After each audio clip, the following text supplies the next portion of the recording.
আসসালামু আলাইকুম ভাবি, কেমন আছেন? বাসায় সবাই ভালো আছে? না না না, কোনো সমস্যা নেই। গরম তো একটু লাগবেই, এখন তো গরমেরই দিন। আপনার বাসায় না, সব বাসাতেই তো গরম। গরমকালে একটু গরম তো লাগবেই, না কোনো সমস্যা হচ্ছে না। রান্না খুবই মজা হয়েছে ভাবি, খুবই আরাম করে খেলাম। খুবই আপনার সাথে কথা বলেও খুব ভালো লাগলো। জি ইনশাল্লাহ বাসায় আসবেন। ভাবি কেমন আছেন? হ্যাঁ হ্যাঁ আসলাম। না না না, তেমন কষ্ট হয়নি, খালি গরমটা বড় বেশি। ভাবি কিভাবে যে থাকেন এসি ছাড়া? আমি তো এক মিনিটও এসি ছাড়া থাকতে পারি না। গরমটা বড় বেশি, একটু বেশিই গরম। না ভাবি, মনে হয় যে গয়নাগাটি পরেছি তো, এই জন্য গরমটা বেশি লাগছে। এই যে এটা কিন্তু একদম 50 ক্যারেট 50 ক্যারেট ডায়মন্ডের নেকলেস, আপনাদের ভাইয়া দুবাই থেকে নিয়ে এনে দিয়েছে। গয়নাগাটির জন্য মনে হয় গরম লাগছে। এই যে ম্যাচিং আবার সাথে।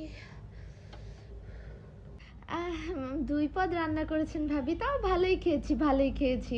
আমাদের তো আবার বাসায় হচ্ছে বাবুর্চি আছে। বাবুর বাবা মানে আপনাদের ভাইয়া হচ্ছে একদম পার্সোনাল বাবুর্চি রেখেছে। আমাকে তো রান্নাঘরে ঢুকতেই দেয় না। আমি আবার গরম সহ্য করতে পারি না। খুব ভালো হয়েছে। হ্যাঁ, আবার আসবো, আবার আসবো ভাবি, আবার আসবো। আপনার আগে এসিটা লাগান, তারপরে আবার আসবো। হ্যাঁ, আল্লাহ হাফেজ।